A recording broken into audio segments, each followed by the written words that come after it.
Una de las más grandes bendiciones que recibimos en la vida fue el poder estudiar hebreo en la Universidad de Jerusalén. Este estudio del libro de Génesis o Bereshit en el lenguaje hebreo es una compilación de notas y de escritos que hemos podido llevar del segundo año del curso. Para nosotros fue de gran bendición poder observar estas palabras y mirar lo que realmente significaban y cómo eran usadas en el contexto cultural judío. Agradecemos a nuestro maestro Alan Shah, quien se predispuso en enseñarnos, y pretendemos profundizarnos en el Génesis del Pentateuco del Torá, del cual se puede aprender mucho acerca de la esencia divina a través del Antiguo y también del Nuevo Testamento. Esperamos que, así como para mí, lo sea para ustedes de bendición el aprender estas palabras y ponerla en un contexto cultural de apreciación y de traducción en aquellos tiempos. Mi nombre es Ricardo Barrera y sirvo a la Iglesia de Cristo en Elgin, y esperamos, una vez más, para los amantes de las Escrituras, que esto sea de gran bendición para ustedes. Dios les guarde y Dios les bendiga desde la hermosa ciudad de Elgin. Reiteramos, soy Ricardo Barrera y el libro se llama Bereshit. Shalom y Ahabaj. Hasta luego.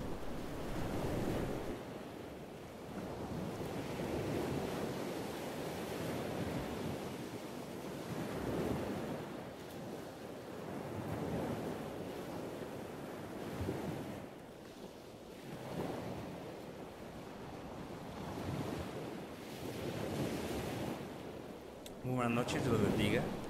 Poco a poco estamos dando la introducción a lo que sería Egipto. Ya hemos visto los encuentros que ha tenido el patriarca Abraham, Isaac y brevemente también Jacob, y nos estamos introduciendo a Egipto. Estamos ahí en Génesis y estaremos mirando el capítulo 37 en el verso 12 en adelante. Para entender Egipto, una de las cosas que me gustaría enseñar es un poquito acerca de los periodos y de las dinastías. Es preciso entender eso para más o menos situarnos en la historia cuando entra José hacia lo que es Egipto en ese tiempo. Yo creo que, y es tal vez, si quieren aprender un poquito mejor, me gustaría invitarlos a que se memoricen las épocas y los reinos antes de José y también durante el tiempo de los israelitas en Egipto. Bueno, ¿qué es Egipto? Una de las cosas que hacemos cuando pensamos en Egipto automáticamente son las pirámides de Giza. Las pirámides de Giza es lo primero que pensamos cuando pensamos en Egipto. Hay más de 900 pirámides en el área de Egipto, lo que es el día de hoy Cairo. En la parte de afuera, la palabra Cairo significa el que vence a sus enemigos, el que vence a sus enemigos. Y Egipto, que vamos a estar mencionando mucho acerca de ello, viene del griego Aegyptus, que significa el río Nilo, pero la palabra y la etimología de la palabra viene de la palabra Ha-Kapta, que eventualmente viene a ser lo que significa, aquí me faltó una P, el templo del alma de Petach. Esto era uno de los dioses creativo o creador que se conocía en la ciudad de Memphis.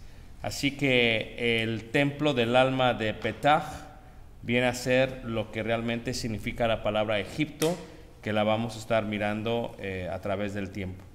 Cuando vemos las pirámides, una de las primeras cosas que se nos vienen es, la gente piensa que las pirámides de Giza fueron edificadas por los judíos y realmente no es así. Es más, aún bromeaban, el guía en Egipto nos decía, cuando vayas a Israel, porque vamos para allá, dice, le dices que vengan por sus cosas. Y dice, ¿qué cosa? Dice, pues las pirámides de Giza, porque fue lo único que edificaron aquí, que se las vengan a llevar. Entonces se estaba burlando de los israelitas porque hay un choque muy fuerte entre los egipcios y los israelitas. Así que las pirámides de Giza, cuando pensamos en las pirámides de Giza, realmente no son templos en sí a un dios. Las pirámides de Giza lo que realmente son es que son tumbas de ciertos reyes o emperadores o faraones, como estaremos mirando. Así que lo primero que quiero que entendamos es que veamos la separación de los imperios o de las épocas tal y como se van a llamar. Y ya después, si están interesados en memorizárselas, podríamos hacer una serie de exámenes orales antes de comenzar la clase que nos permitiría recordar cada una de ellas. Vamos a situar primero la parte de las épocas y luego el reino y luego el periodo y luego el reino y luego lo que se viene a contar como las dinastías. ¿Qué es una dinastía? Una dinastía viene a ser cuando hay un rey o un faraón, los hijos subsecuentes, sucesores de ese rey, viene a ser dinastía 1, dinastía 2, dinastía 3, dinastía 4, así sucesivamente. El tiempo de Abraham, aproximadamente 3000 años antes de Cristo, el tiempo de Abraham, y de ahí empezamos a marcar el tiempo de los patriarcas hacia adelante. A esta época se le va a llamar la época arcaica. La época arcaica, el arcadio viene a ser uno de los lenguajes más antiguos de todo el mundo. El arcadio viene a ser uno de los más antiguos de todo el mundo. Así que del 3000 al 2800 podríamos considerarlo como la época arcaica. Esta es la primera época que se considera. Pensemos, cuando hablamos de ello, en la época de los patriarcas. Patriarcas Abraham, Isaac y Jacob. ¿Okay? Luego viene la parte del reino antiguo. El reino antiguo, y cuando pensamos en el reino antiguo, podríamos pensar ahora ya en la vida de José, en la entrada de los israelitas hacia Egipto, en el transcurso de su esclavitud, mientras están ellos en Egipto, y después eventualmente en su salida. Ahora, una de las cosas que vamos a ver es que veamos, por ejemplo, el periodo arcaico, o tinita como se le llama, y entonces empezamos a ver las dinastías. La primera dinastía, la segunda dinastía, sucede en el periodo arcaico. Y aquí pues coloco brevemente quienes serían los faraones, ¿verdad? O los reyes, para que me entiendan en la parte de Egipto. Así que del 3050 al 2828 antes de Cristo es eso. Y lo que hacemos es que empezamos a situar, cuando habla Abraham, cuando va hacia Egipto, empezamos a situar cuál de ellos fue, quién estaba en cargo y con quién tuvo su encuentro. Y lo mismo suscita con la parte de Isaac, quién de ellos fue, cuál fue su encuentro, etcétera, etcétera, etcétera. Así que el primer periodo es el periodo arcaico. ¿Cómo se le llama el primer periodo, hermanos? Arcaico, muy bien. El segundo periodo es el periodo donde se edifican, ¿verdad?, las pirámides de Giza. Es importante entender que la pirámide más antigua de todo el mundo es Saqqara, no las pirámides de Giza. Saqqara viene a ser esta pequeña pirámide que se ve aquí, si la ven ustedes aquí. La pirámide más pequeña es esta pirámide que está aquí. Esta viene a ser la pirámide más antigua, lo que es Saqqara. ¿Sí ven ahí? Es la pirámide más antigua de todo el mundo, y ahí está Caleb, aunque no lo crean, en burro. Saqqara se encuentra ahí en la parte de Egipto, muy interesante. Las primeras pirámides de todo el mundo fueron edificadas de esta manera. Realmente, cuando hablamos de México, realmente, como dijo nuestra guía en el Museo de Antropología e Historia en Ciudad de México, es incorrecto llamarle pirámides a las de México, porque realmente no son pirámides, son templos realmente.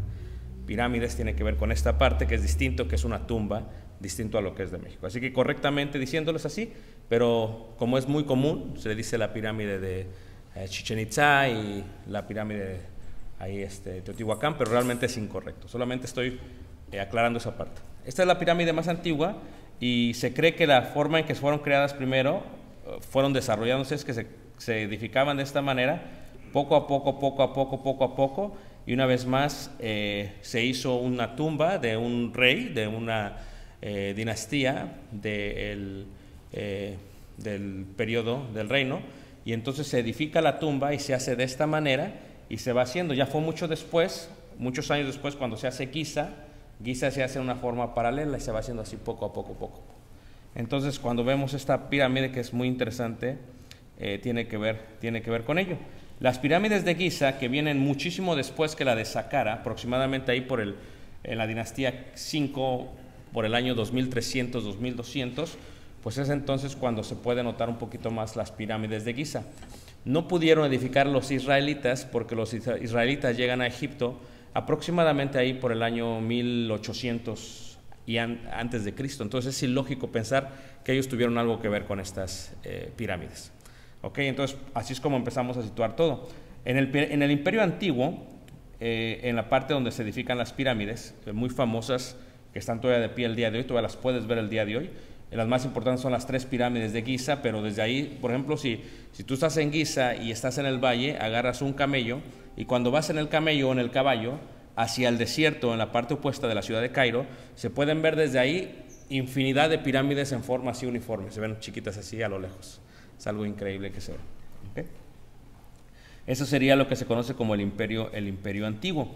Después de ello, del imperio antiguo, del reino antiguo, viene lo que se conoce como el primer periodo intermedio. Esto es entre el reino antiguo y lo que viene a colocarse como el reino medio. Así que en el periodo intermediario o intermedio, ¿verdad? Se continúan lo que sería la séptima, la octava, la novena, la décima y la dinastía número 11. Y aquí se muestran todos los reyes, se muestra en orden cómo se van haciendo todos y cada uno de ellos.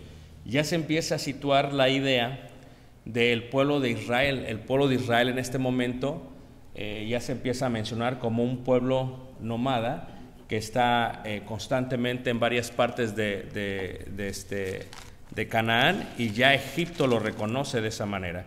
¿Recuerdan ustedes cuando veíamos el cartucho en la columna de uno de los faraones? Decía el pueblo que adora a Jehová. Entonces ya se empieza a colocar ello, pero todavía no se encuentran dentro de Egipto, todavía están fuera de Egipto. ¿Ok?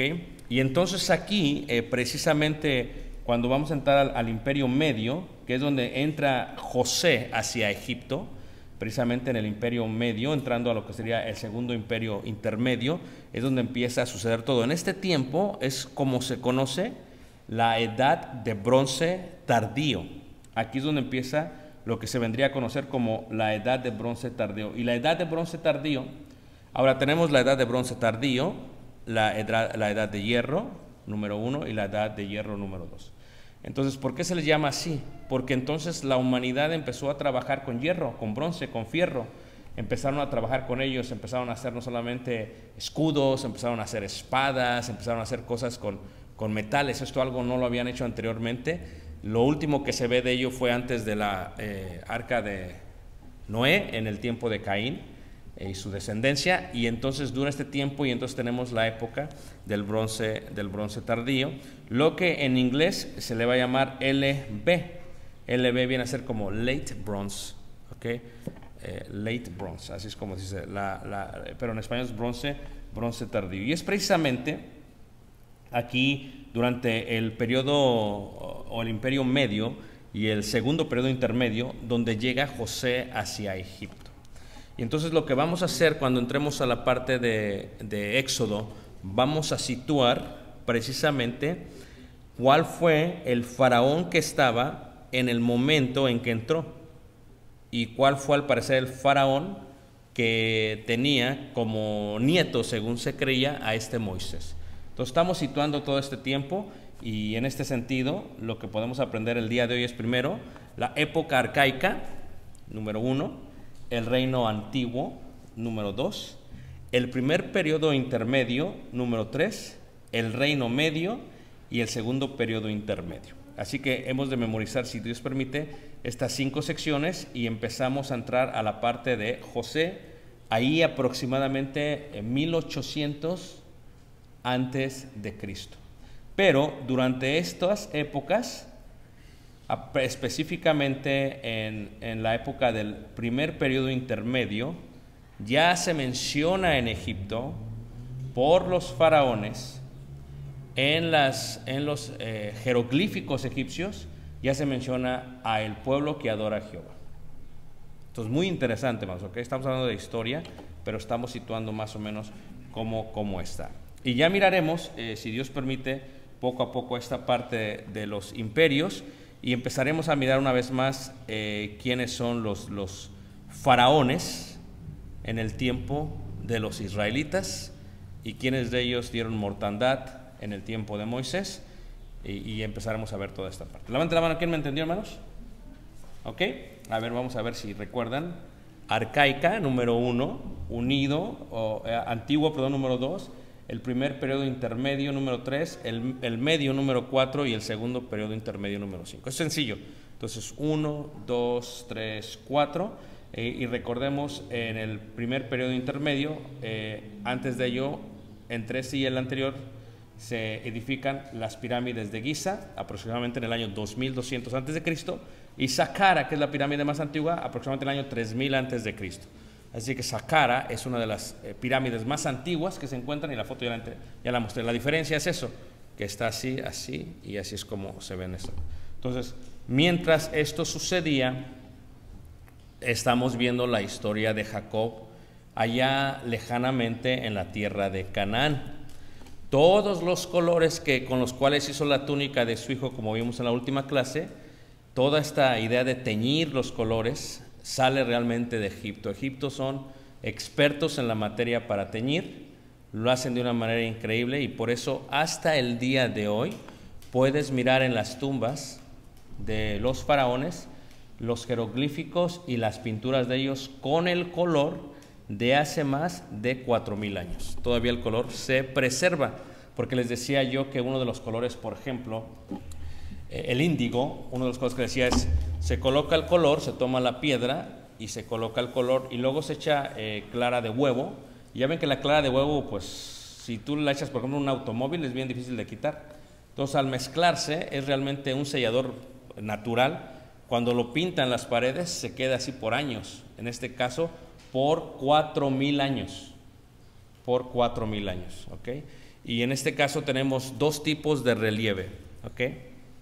El relieve bajo y el relieve alto. ¿Quién me está siguiendo, hermanos? Ok. La diferencia entre el relieve alto y el relieve bajo se encuentra en que cuando se labra la piedra se puede labrar hacia abajo o la piedra se puede labrar hacia arriba. ¿Todos me están siguiendo? Entonces, por ejemplo, cuando vemos los jeroglíficos, este es un cartucho. Aquí el pueblo que adora a Jehová, que fue lo que vimos la vez pasada. Este se puede hacer hacia relieve bajo, relieve alto. Esto es, se puede grabar esto hacia adentro o se puede grabar hacia afuera. Y entonces, basado en ello, es como te das cuenta más o menos el tiempo en que se edifican las cosas. A eso es a lo que se le llama el estudio de la epigrafía. Esto es, se estudia cuándo se hacía, porque era el estilo en que se hacía en esos tiempos. Así es como tú te das cuenta de eso, las pirámides y las ruinas, etcétera, etcétera, etcétera. Pero bueno, esa es la parte de historia. Cuando José llega a Egipto, una vez más, el lugar que significa el templo del alma de Petach, el dios creador, que también podría ser el dios de Memphis.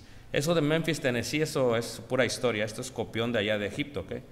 Porque Memphis realmente es una de las primeras ciudades egipcias allá en Egipto, ¿ok?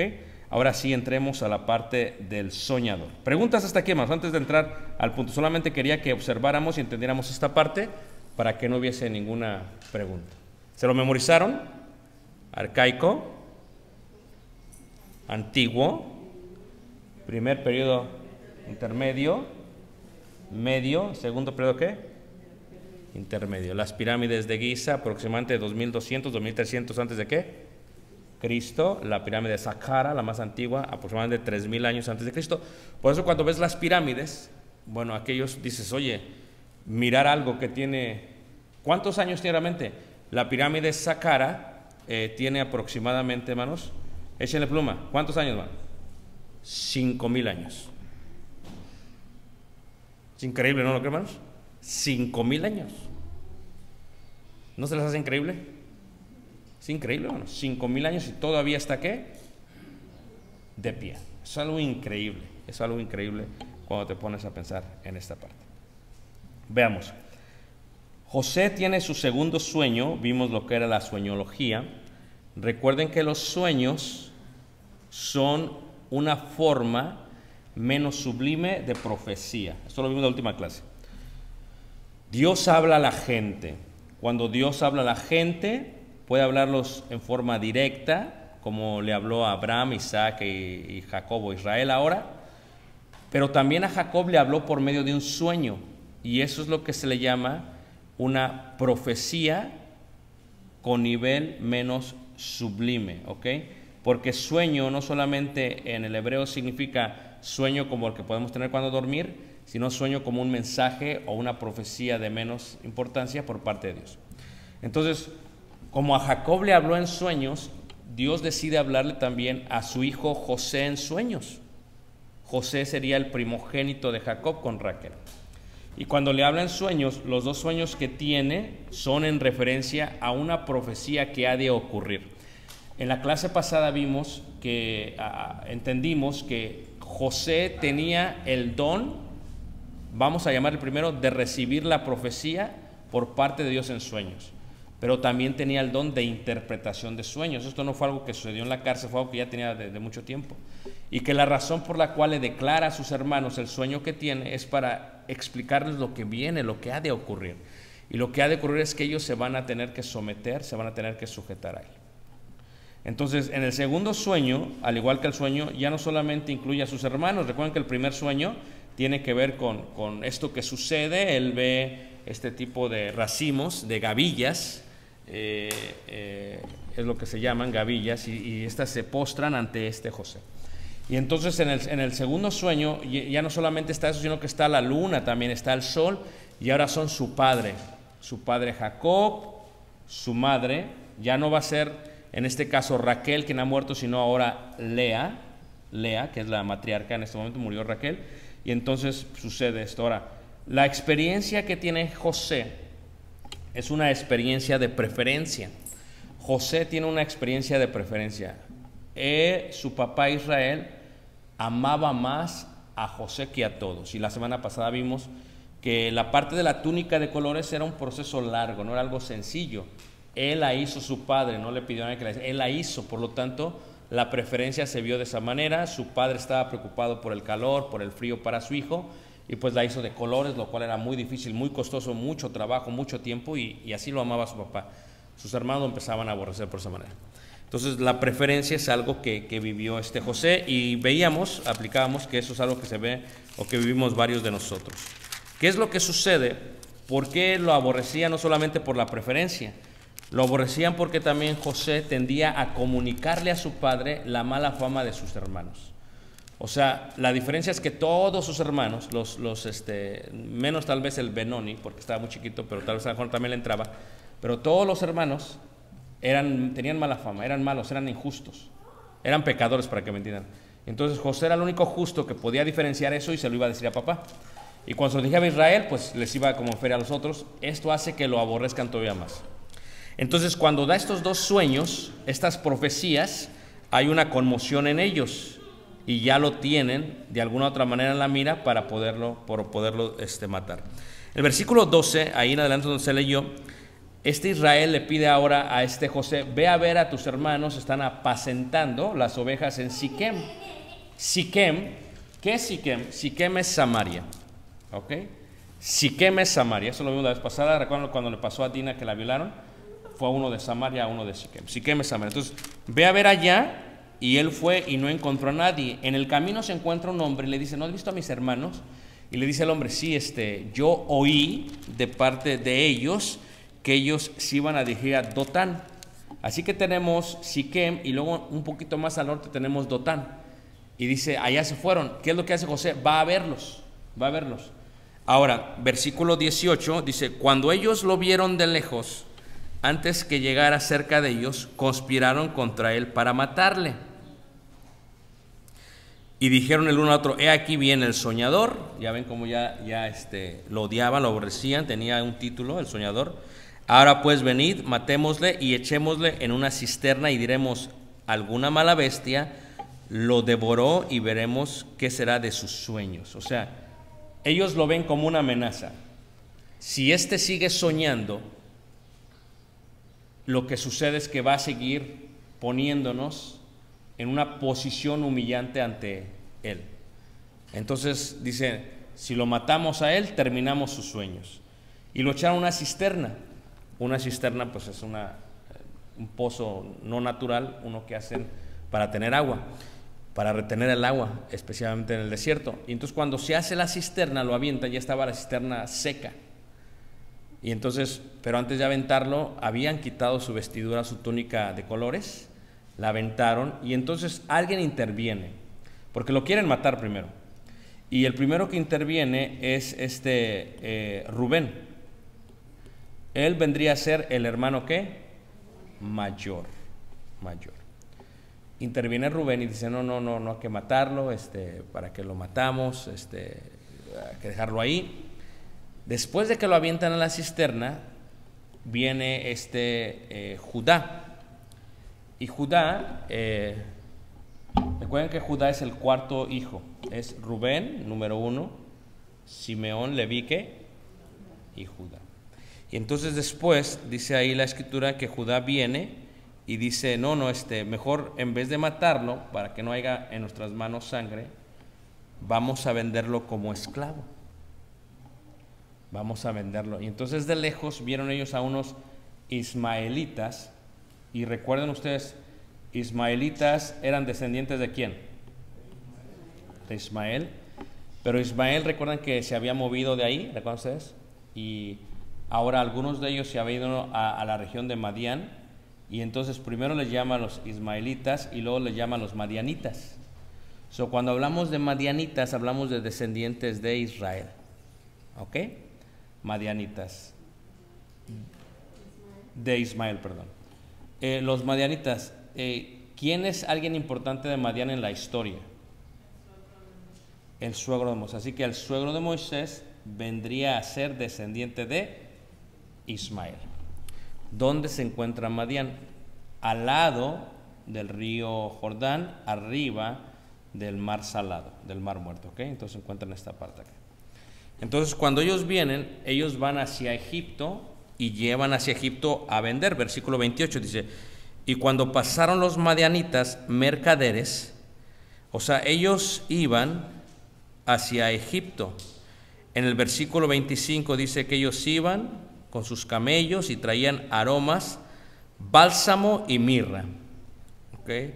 E iban a llevarlo a Egipto, que son especies, algunas aromáticas muy costosas, y ellos iban en camino para venderlas. Cuando van, Judá ve, dice, no hay que matarlo, vamos a vendérselo. Y lo vendieron por 20 piezas de plata. 20 piezas de plata es el costo de un esclavo. ¿Cuánto cuesta un esclavo? 20 piezas de plata en los tiempos de los patriarcas. Sube el precio de los esclavos y en el tiempo de Jesús cuestan 30 piezas de plata. ¿Ok? 30 piezas de plata. Es lo que cuesta un esclavo y lo venden por 20 piezas. Cuando llegan, lo venden, pero Rubén no estaba ahí. Parece que Rubén se había ausentado, no escuchó el acuerdo que había hecho Judá con sus hermanos, y cuando regresa se asusta, y se asusta de tal manera que ve que la cisterna está vacía. ¿Qué pasó con este? Y se rasga las vestiduras. Aquí vamos a empezar a ver costumbres antiguas. Rasgar las vestiduras es una señal de duelo, también de enojo. Y cuando hablamos de rasgar las vestiduras, hablamos de que se las rompían, literalmente las rompían. Esto queda en la antigüedad por mucho tiempo, desde ahí hasta los tiempos del Señor Jesús, hasta mucho tiempo después.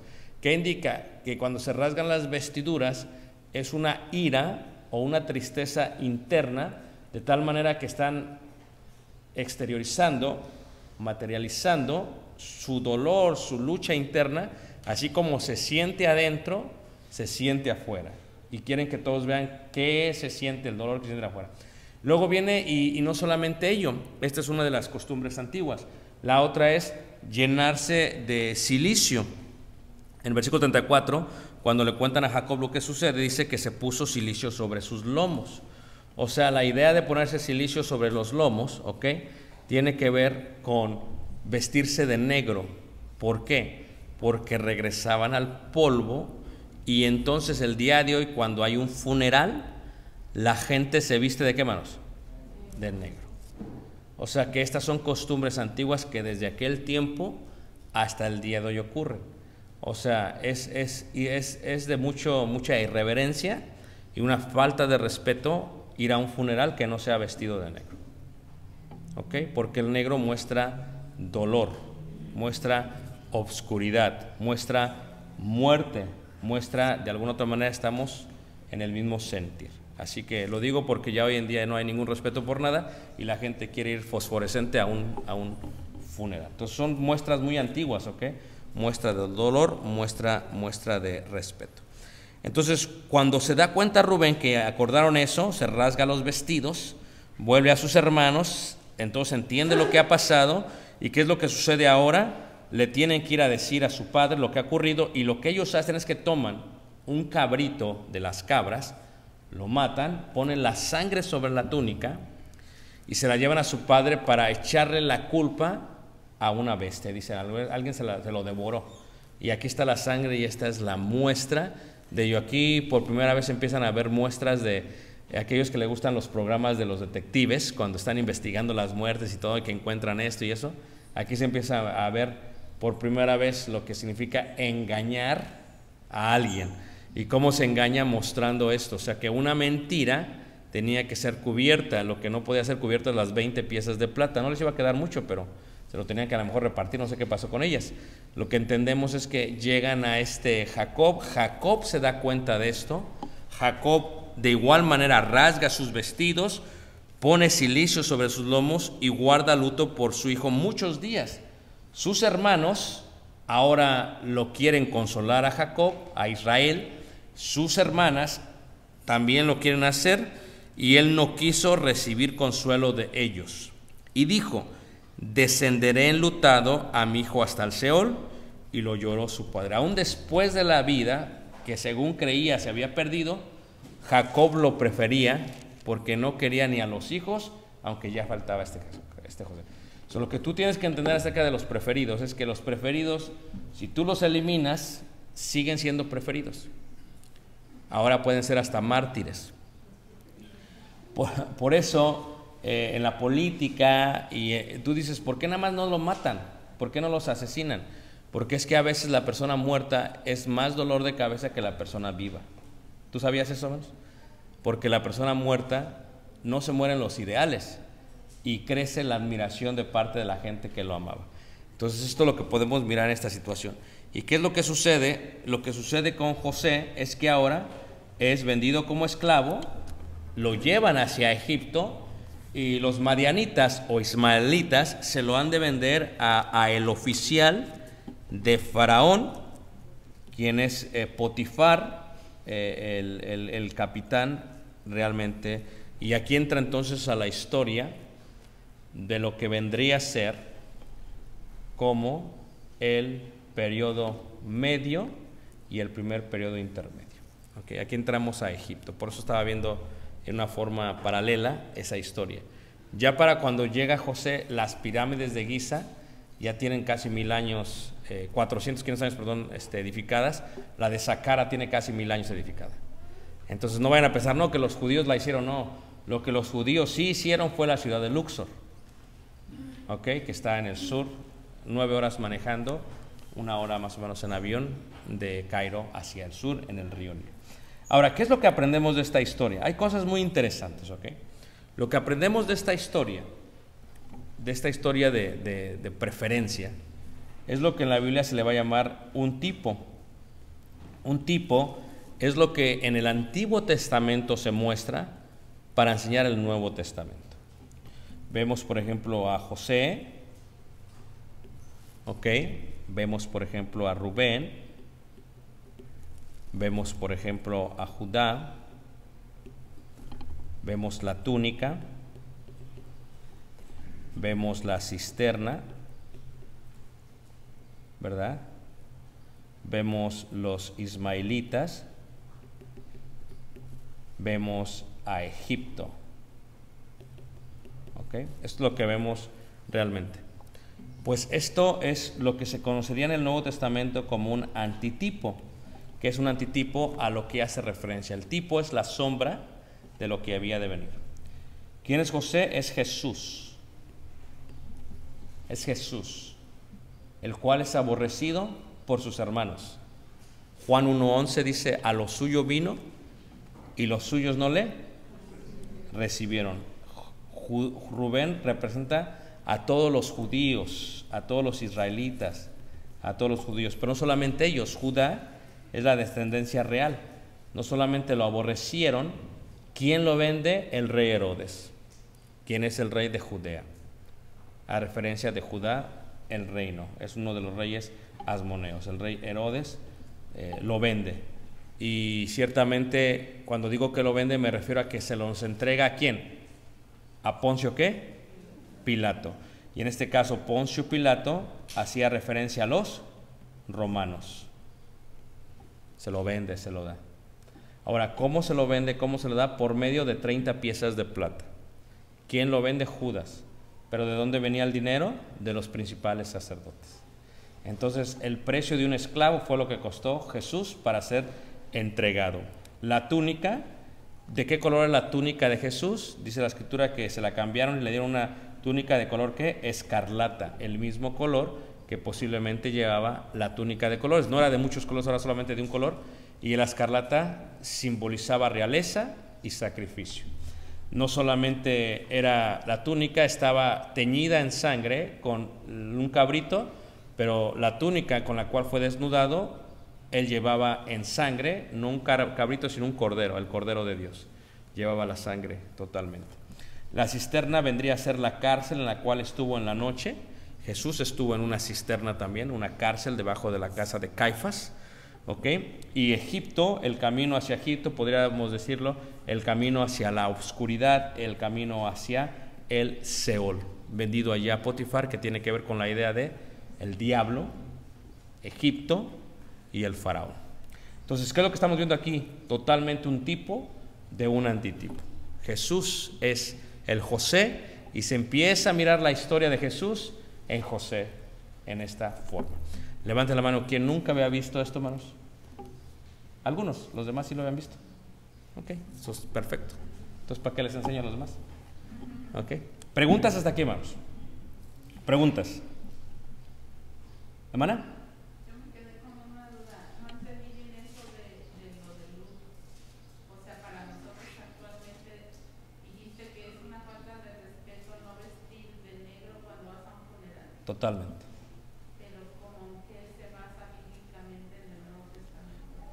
Porque el cilicio siempre fue señal de luto desde el Antiguo hasta en el Nuevo Testamento.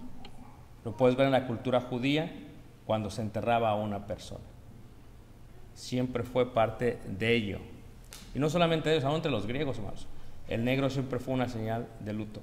Pero si usted quiere ir vestida de rosa a un funeral, pues vaya.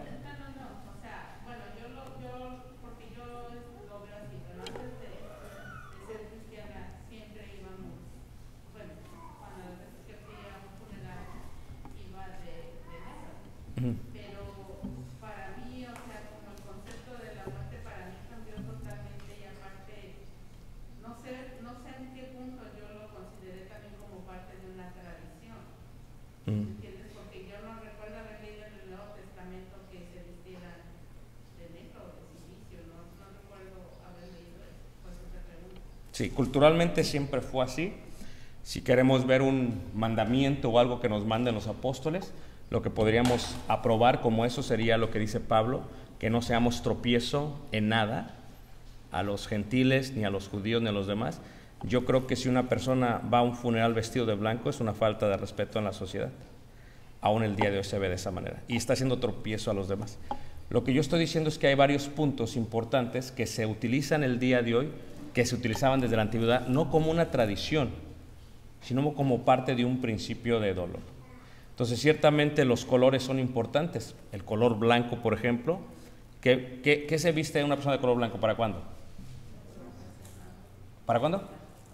Para una boda, para una boda. Pero nunca vas a darte cuenta de eso hasta que ves, por ejemplo, lino fino. En el caso de la mujer se vistió de lino fino. No dice blanco, pero se entiende que el lino fino era ¿qué? Era blanco. Lo mismo la parte de negro. Esta es esta parte que tenemos que entender acerca de principios sociales, en las cuales tenemos que de alguna otra manera respetar y tenemos nosotros que no ser tropiezo para nadie. Pero aún nosotros, hermanos, yo creo que algo oscuro es parte de lo que uno tiene que utilizar. Lo usan así todas las sociedades, no solamente aquí en Estados Unidos, en todas partes donde vas lo usan así. El negro es parte del dolor, del silicio. Viene de aquellos tiempos desde la antigüedad, desde el Medio Oriente viene de los patriarcas, viene de Job también se llenó de silicio, viene del rey David se vistió de silicio. Esta parte de silicio no solamente era color negro, esta parte de silicio se ponía y era muy incómodo, era una forma de darse dolor a sí mismo, de tratar de balancear el dolor interno con el externo, que era el dolor del cuerpo. Por eso lo hacían, porque el silicio era muy incómodo. Entonces no solamente era como que para que la gente vea que estoy de luto, sino porque yo me voy a dar dolor a mí mismo para balancear, para tener en balance el dolor interno que yo tengo con el dolor externo que ahora me está produciendo el silicio.